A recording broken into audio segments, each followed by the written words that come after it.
Hello everyone, welcome to your own channel Fresh Canada. Hope so you are doing great in your life. I'm also doing amazing. तो आज amazing information आपसे share करने वाला हूँ. बने रहना पूरे वीडियो के साथ. ऐसी चीज़ें बताने वाला हूँ डिटेल में कि आपके लिए बहुत हेल्पफुल होने वाली है. सो थोड़ा सा आपको बता देता हूँ कि न्यू ब्रंसविक PNB इसके रिगार्डिंग मैंने शॉर्ट बनाया था, तो उसके रिगार्डिंग वीडियो बना रहा हूँ.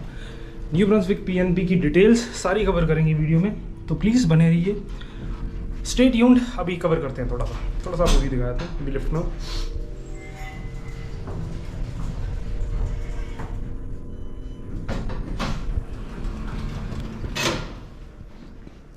This is me,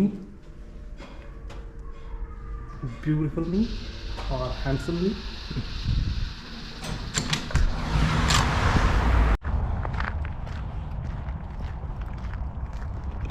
hey everyone, welcome again to fresh Canada. तो आज करने वाले हैं एक अमेजिंग इन्फॉर्मेशन आप सबके लिए.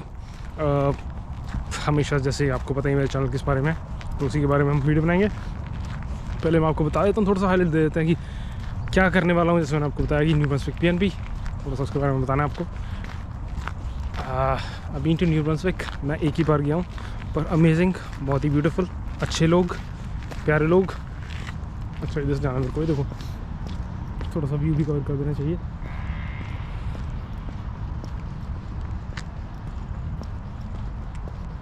तो ये वही पार्क है जहाँ पे मैं 2 दिन पहले भी आया था आपसे, शायद आपने वीडियो देखी हो मेरी.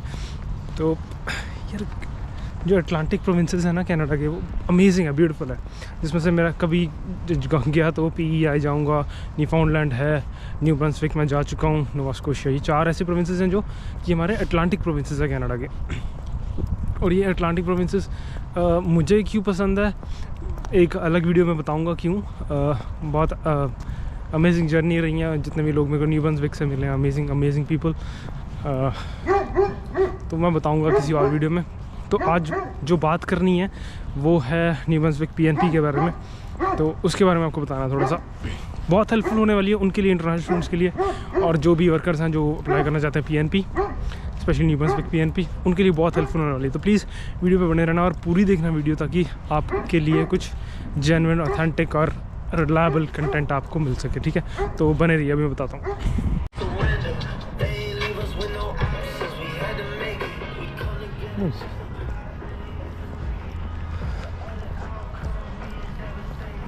बात करनी है न्यू ब्रंसविक PNB की. मैं आपको बता देता हूँ, पहले कैटेगरीज एक्सप्लेन कर देते हैं. न्यू ब्रंसविक PNB की कैटेगरीज कौन कौन सी हैं. तो न्यू ब्रंसविक PNB में जब इमिग्रेशन आप कराना चाहते हैं या न्यू ब्रंसविक में आप हैं, तो कितने वे आउट्स हो सकते हैं. जो पहला वे आउट है वो है एक्सप्रेस एंट्री स्ट्रीम, जिसमें 67 पॉइंट्स आपको एक्वायर करने होते हैं. उसके बाद आपको 1 साल का एक्सपीरियंस चाहिए होता है. पहले मैं आपको कैटेगरीज बता देता हूँ, फिर एक एक करके उसकी डिटेल बताऊँगा. तो पहली कैटेगरी है हमारी एक्सप्रेस एंट्री स्ट्रीम PNB वाली. ठीक है. दूसरी कैटेगरी आती है स्किल्ड वर्कर कैटेगरी, ये भी PNB की कैटेगरी है.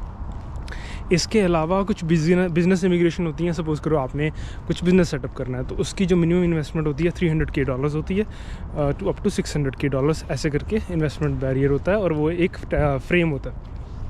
इसके अलावा एक क्रिटिकल वर्कर स्ट्रीम होती है, जो कि आपको बताता हूँ वो कौन कौन से एम्प्लॉयर्स ऐसे हैं.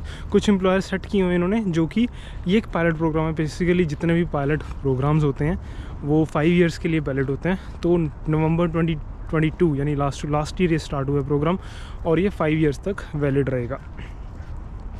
ये प्रोग्राम परमानेंट भी हो सकता है अगर इसकी सक्सेस रेट होती है ज़्यादा. तो ये थी क्रिटिकल वर्कर स्ट्रीम, है ना. तो इसके अलावा जो इमिग्रेशन होती है वो होती है अटलांटिक इमिग्रेशन प्रोग्राम के थ्रू. ठीक है. तो ये कुछ बेसिक ब्रॉड कैटेगरीज़ हैं जिसमें ज़्यादातर लोग अपनी फाइल्स लगाते हैं. एक फ्रेंच की कैटेगरी भी आती है, उसके बारे में मैं अलग से वीडियो बना दूंगा उसकी डिटेल, क्योंकि फ्रेंच में अप्लाई इतने लोग नहीं करते. फ्रेंच आनी चाहिए ना. जो बेसिक इन्फॉर्मेशन है इसकी कैटेगरी की वो मैं आपको बता देता हूँ. तो गाइस, ये तो थी मोटी कैटेगरीज जो कि न्यू ब्रंसविक PNB में आती हैं. अब इसमें 2 स्पेशल कैटेगरीज ही हैं. एक तो एक्सप्रेस एंट्री PNB और एक आती है स्किल्ड वर्कर PNB, है ना. ये जो कैटेगरीज हैं दोनों, ये बहुत इंपॉर्टेंट है, क्योंकि मेन जो इमिग्रेशन लोग लगाते हैं, मूव करते हैं प्रोविंस में, तो इसी के थ्रू लगाते हैं.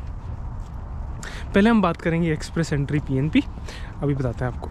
पहली कैटेगरी की बात करते हैं, जो एक्सप्रेस एंट्री पीएनपी है, उसकी एलिजिबिलिटी कैसे बनती है आपकी, क्या रिक्वायरमेंट्स रहती हैं उसकी। ठीक है, तो सबसे पहले जो रिक्वायरमेंट रहती है, आपकी एक्टिव एक्सप्रेस एंट्री प्रोफाइल होनी चाहिए। तो आपको एक एक्सप्रेस एंट्री प्रोफाइल बनानी है जिसमें आपकी एक्टिविटी, मतलब एक्टिव, एटलीस्ट एक्टिव का मतलब होता है 1 साल से कम टाइम तक वो होनी चाहिए, तो वैलिड रहती है, नहीं तो आपको दोबारा क्रिएट करनी पड़ती है। ये पहली रिक्वायरमेंट है। दूसरी रिक्वायरमेंट है, उसमें जब भी आप अपनी एक्सप्रेस एंट्री प्रोफाइल बनाते हैं तो एक जो जॉब सर्च कोड करके एक नंबर आता है, जनरेट होता है जब भी आप एक्सप्रेस एंट्री पूल में सबमिट कर देते हो प्रोफाइल। तो ये 2 चीज़ें होनी चाहिए, तब आपकी एलिजिबिलिटी बनती है फर्दर आपकी एलिजिबिलिटी बनती है सबमिट करने के लिए एक्सप्रेशन ऑफ इंटरेस्ट। अब मैं बताता हूँ वो होता क्या। तो सपोज़ करो आपने एक्सप्रेस एंट्री बना ली, आपका जॉब सीकर कोड आ गया। अब आपने क्या करना है, अब जाना है न्यू ब्रंसविक के पोर्टल पर, वहाँ पे आपको एक्सप्रेशन ऑफ इंटरेस्ट बोलते हैं, वो आपको सबमिट करना होता है। अब थोड़ी सी मैं आपको रिक्वायरमेंट्स बता देता हूँ उसकी होती क्या। देखो, पहले तो आपने एक चीज़ कर ली एक्सप्रेस एंट्री। अब दूसरी रिक्वायरमेंट ये आती है कि आपकी न्यू ब्रंसविक की कुछ रिक्वायरमेंट है वो फुलफ़िल होनी चाहिए। जैसे कि आपके पास एक फुल टाइम जॉब ऑफर होना चाहिए, आप ऑलरेडी न्यू ब्रंसविक में होने चाहिए, प्लस आपका 1 साल का न्यू ब्रंसविक का एक्सपीरियंस होना चाहिए, प्लस आपका CLB 7 होना चाहिए किसी भी आईलेट्स में या सेलपिप में, या भी जो भी एक्सेप्टेड स्कोर्स है ना। तो CLB, अगर मैं आईलेट्स की बात करूँ, 7 का मतलब होता है 6 ईच। ठीक है, ये होना चाहिए। फिर इसके बाद क्या होता है कि आपके ना पॉइंट्स कैलकुलेट होते हैं, जैसे आपकी एज कितनी है, आपका आईलेट स्कोर कितना है, फिर आपका एजुकेशन बैकग्राउंड क्या है। कैनेडियन अगर एजुकेशन नहीं है तो बहुत इंपॉर्टेंट है, मैं आपको सबको बता दूं कि अगर आपकी कैनेडियन एजुकेशन नहीं है तो आपको ECA कराना पड़ेगा। और बहुत सारे ECA ऐसे हैं जो बहुत टाइम लगा देते हैं, तो पहले से अपना करा के रखिए। फिर उसके बाद इसके पॉइंट के अलावा एज हो गया, वर्क एक्सपीरियंस हो गया, आपने न्यू ब्रंसविक में कितना काम किया, ये सारे कैलकुलेट होते हैं पॉइंट्स, और ये टोटल 100 पॉइंट्स बनते हैं। उसमें से आपको एलिजिबिलिटी बनाने के लिए आपको चाहिए 67 पॉइंट्स। तो पहली चीज़ आ गई, आपकी एक्सप्रेस एंट्री प्रोफाइल सबमिट होगी। दूसरी चीज़, आपके सारे जो पॉइंट्स बनने चाहिए वो 67 पॉइंट्स बनने चाहिए। जैसी आपकी 2 ये रिक्वायरमेंट्स पूरी हो जाती हैं, आप अपना एक्सप्रेशन ऑफ इंटरेस्ट सबमिट कर सकते हो। अब एक्सप्रेशन ऑफ इंटरेस्ट होता क्या, जैसे एक्सप्रेशन ऑफ इंटरेस्ट का मतलब है कि भाई मेरी रिक्वायरमेंट फुलफिल हो गई है, अब मैं अपना पोर्टल पे अपना लॉगिन बनाता हूँ और अपनी प्रोफाइल को सबमिट करता हूँ। फिर क्या होता है, गवर्नमेंट ऑफ न्यू ब्रंसविक क्या करती है, आपकी प्रोफाइल को वैल्यूएट करती है, उसके बाद आपको इन्विटेशन टू अप्लाई करती है, IT भेजती है। तो जैसे ही आपका IT आता है, आप PNP के लिए अप्लाई करते हो। जैसे ही आपकी PNP आती है, आप सबमिट कर देते हो अपनी प्रोफाइल, मतलब 600 पॉइंट वहाँ से, और बाकी सीधा आपका एक्सप्रेस एंट्री में आ जाता है। ऐसे होता है इसमें। ये तो थी पहली कैटेगरी जो एक्सप्रेस एंट्री PNP की है। ठीक है, अगर आपको कुछ भी डाउट आ रहा है, कुछ समझ में नहीं आ रहा, मेरे को कमेंट करके बता देना, मैं डिटेल में आपको, जैसे मैं बताता हूँ इंस्टाग्राम ट्रेल्स टू कनाडा पे पर्सनली मैं मैसेज करता हूँ लोगों को, या तो मेरे को कमेंट कर लेना या फिर पर्सनल मैसेज कर देना, ताकि मैं आपको बता सकूँ जो आपको समझ में नहीं आ रही चीज़। ठीक है, दूसरी कैटेगरी के ऊपर आते हैं, 1 सेकंड दीजिए।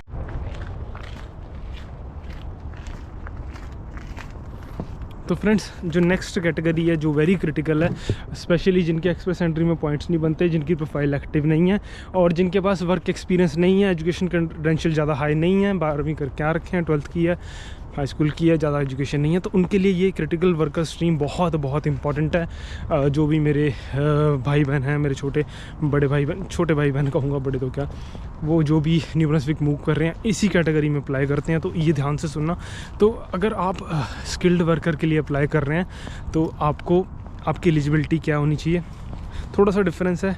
जैसे डिफरेंस ये होता है कि इसमें एक्सप्रेस एंट्री प्रोफाइल नहीं बनती, आपकी एलिजिबिलिटी होनी चाहिए कि आप 1 साल आपने काम किया हो न्यू ब्रंसविक में एम्प्लॉयर्स के साथ, 1 साल आपने काम किया है, और उसके बाद आपका आईलेट स्कोर ज़्यादा नहीं चाहिए। इसमें क्या होता है, इसमें 62 पॉइंट्स का कट ऑफ होता है आउट ऑफ 100, जिसमें आपकी एजुकेशन होती है, आपका आईलेट स्कोर होता है, आपका वर्क एक्सपीरियंस होता है, आपका न्यू ब्रंसविक के साथ क्या टाइप है, फॉर एग्जांपल आपका कोई रिलेटिव रहता है या आपने एजुकेशन वहाँ से की है, तो उसके ज़्यादा पॉइंट्स मिलते हैं। तो ऐसे करके पॉइंट्स कैलकुलेट होते हैं। 62 अगर आपके पॉइंट बन जाते हैं तो आप अपना एक्सप्रेशन ऑफ इंटरेस्ट सबमिट कर सकते हैं। अब उसमें वो चीज़ सेम है, जैसे एक्सप्रेस एंट्री प्रोफाइल का मैंने बताया था आपको PNP का, इसमें भी क्या होता है कि आप अपना एक्सप्रेशन ऑफ इंटरेस्ट सबमिट करते हैं सेम पोर्टल के थ्रू। तो न्यू ब्रंसविक का एक पोर्टल है, अगर आप न्यू ब्रंसविक गवर्नमेंट की वेबसाइट पे जाओगे, INB करके उनका पोर्टल आता है, वो पोर्टल आप उस पर आप अपलोड कर सकते हैं अपने डॉक्यूमेंट्स। पहले आपने अपनी प्रोफाइल बनानी होती है, जैसे आप प्रोफाइल बनाते हो उसके बाद आपने एक्सप्रेशन ऑफ इंटरेस्ट सबमिट कर दिया। मतलब बहुत इजी होता है, स्ट्रेट फॉरवर्ड बेसिक चीज़ें होती हैं, name, contact, passport details, other छोटी मोटी डिटेल्स, मतलब नॉट अ बिग थिंग ना, छोटी छोटी चीज़ें आप बताते हो उनको। तो जैसे आप सबमिट करते हो, जैसे आपने सबमिट किया उसके बाद आपका IT इशू हो जाता है, ज़्यादा टाइम फ्रेम नहीं लगता। और इसमें हाँ एक चीज़ और ध्यान रखना कि जैसे कुछ नॉक कोड ऐसे हैं, है ना, कुछ नॉक कोड या टीयर कहूँगा मैं, जो इसमें एलिजिबल नहीं होते, तो उसका थोड़ा सा ध्यान रखना। जैसे फूड सुपरवाइज़र है, 2-3 है, वो इन्होंने चेंज कर दिया था बहुत पहले। हाँ, इसमें मैं एक्सप्रेस एंट्री में एक चीज़ बतानी आपको भूल गया कि आपका जो जॉब ऑफ़र होना चाहिए ना, वो टियर 0, 1, 2 में ही होना चाहिए, तब आपकी एलिजिबिलिटी बनती है।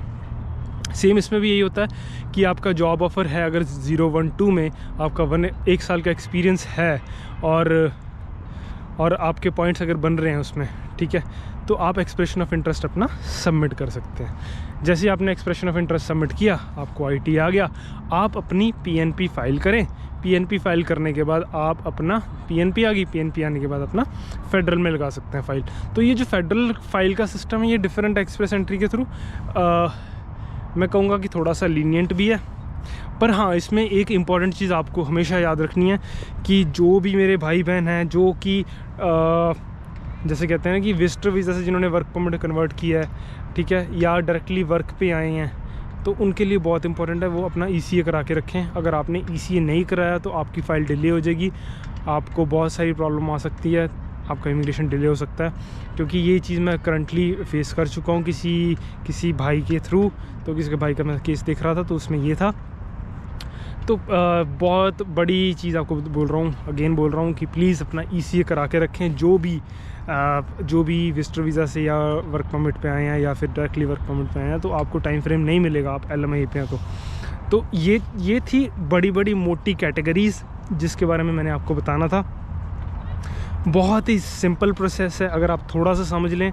कुछ समझ में नहीं आता तो मेरे को पर्सनली यहाँ पे कमेंट कर सकते हैं, मैसेज कर सकते हैं, ट्रेस टू इंस्टाग्राम पे फॉलो कर लीजिए। और जो इम्पॉर्टेंट चीज़ आपको मैं अगली बताने वाला हूँ, सो नेक्स्ट इम्पॉर्टेंट चीज़ है, जैसे मैंने आपको बताया था कि इसमें एक बिज़नेस प्रोग्राम होता है ना। अगर आपने न्यू ब्रंसविक PNP लेनी है तो बिज़नेस क्रिटिकल स्ट्रीम होती है बिज़नेस की, उसमें आपको 300K to 600K आपको शो करना पड़ता है, अपना बिज़नेस एस्टैब्लिशमेंट शो करना पड़ता है न्यू ब्रंसविक में। वो आपने कर दिया तो आपको PNP मिल जाती है, वहाँ से आप अपनी फेडरल में लगा सकते हैं फ़ाइल। जो एक और मैंने आपको चीज़ बताई थी, क्रिटिकल वर्कर ना, क्रिटिकल वर्कर स्ट्रीम में मैंने आपको बताया था कि कुछ ऐसे एम्प्लॉयर सेट किए हुए हैं जो एक पायलट प्रोग्राम है कि अगर सॉरी, तो अगर आप वहाँ से जॉब ऑफ़र आपको मिलता है तो आप उस क्रिटिकल वर्कर स्ट्रीम में अप्लाई कर सकते हैं। तो इसकी ख़ास बात आपको ये बताने वाला हूँ मैं कि ये जो क्रिटिकल वर्कर स्ट्रीम है, आप दुनिया के किसी भी कोने में बैठे हुए हैं आप अप्लाई कर सकते हैं, क्योंकि ये बना ही प्रोग्राम इसीलिए है कि आपको हायर किया जा सके अगर आप कनाडा में नहीं हैं। तो बहुत इंपॉर्टेंट चीज़ है, अगर आप कनाडा आना चाहते हैं तो इस प्रोग्राम में अप्लाई कीजिए, डायरेक्टली कॉन्टैक्ट कीजिए एम्प्लॉयर्स के साथ। जैसे सबसे बड़ा एम्प्लॉयर है JD इरविंग करके, वहाँ पे मैं पर्सनली देख चुका हूँ। तो कहते हैं कि जो हमारे अटलांटिक प्रोविंसेस हैं वो उनका जो राजा है वो JD इरविंग है, बहुत बड़ा एम्प्लॉयर है, हायर करता है लोगों को, और वहाँ से आप अपनी फ़ाइल लगा सकते हैं। सेकंड एम्प्लॉयर आपको बताने वाला हूँ, मैककैन ग्रुप करके है। तो अगर आप ऑलरेडी कनाडा में हैं, अगर आपको थोड़ा बहुत भी पता है, तो मैककैन ग्रुप के चिप्स आते हैं, फ्राइज़ आते हैं, फ्रोज़न मटीरियल्स बहुत सारे आते हैं। तो ये 2 ऐसे एम्प्लॉयर, इसके अलावा भी एम्प्लॉयर्स मेरे को भी याद नहीं, तो ये ऐसे एम्प्लॉयर है जो आपको डायरेक्टली हायर करते हैं आउटसाइड ऑफ कनाडा, आपको वर्क वीज़ा देते हैं, आपको PR में भी हेल्प करते हैं। एक फ्रेंकोफोन की कैटेगरी आती है न्यू ब्रंसविक PNP में, उसके रिगार्डिंग, क्योंकि अगर आपने फ़्रेंच पढ़ी है तो उसमें आप अप्लाई कर सकते हैं। उसके बारे में ज़्यादा डिटेल नहीं है मेरे पास, पर अगर आप चाहते हैं तो मैं वीडियो बना दूँगा। तो ये थी गाइस आज की न्यू ब्रंसविक PNP की एक डिटेल्ड इन्फॉर्मेशन। एक और प्रोग्राम जैसे मैंने आपको बताया था अटलांटिक इमिग्रेशन, वो इसमें PNP में नहीं आता, वो डायरेक्टली अटलांटिक इमिग्रेशन अलग होता है, तो मैं वो नहीं बता रहा, उसके बारे में अलग से बता दूंगा अगर आप चाहते हैं तो ये था मोटा कैटेगरीज PNP की, और इसी में 90% 95% लोग लगाते हैं फ़ाइल। कुछ भी इन्फॉर्मेशन चाहिए मेरे को पर्सनली कमेंट कर दीजिए, मेरे को मैसेज कर dीजिए, इंस्टाग्राम ट्रेस टू कनाडा पे मेल करनी है मेल कर दीजिए, जब भी टाइम मिलता है तो मैं ज़रूर रिप्लाई करता हूँ। तो गाइज़ ये थी आज की ख़तरनाक इन्फॉर्मेशन। अगर आपको थोड़ा सा भी ज्ञान मिला हो मेरी वीडियो से, अगर if you have learn something from my videos तो प्लीज़ चैनल को सब्सक्राइब करिए, शेयर कीजिए अपने फ्रेंड्स के साथ और फॉलो कर लीजिए ट्रेल्स टू कनाडा को। तो take care guys, God bless you, जल्दी से जल्दी आपकी PR हो जाए सबकी। Thank you, God bless you, take care, bye.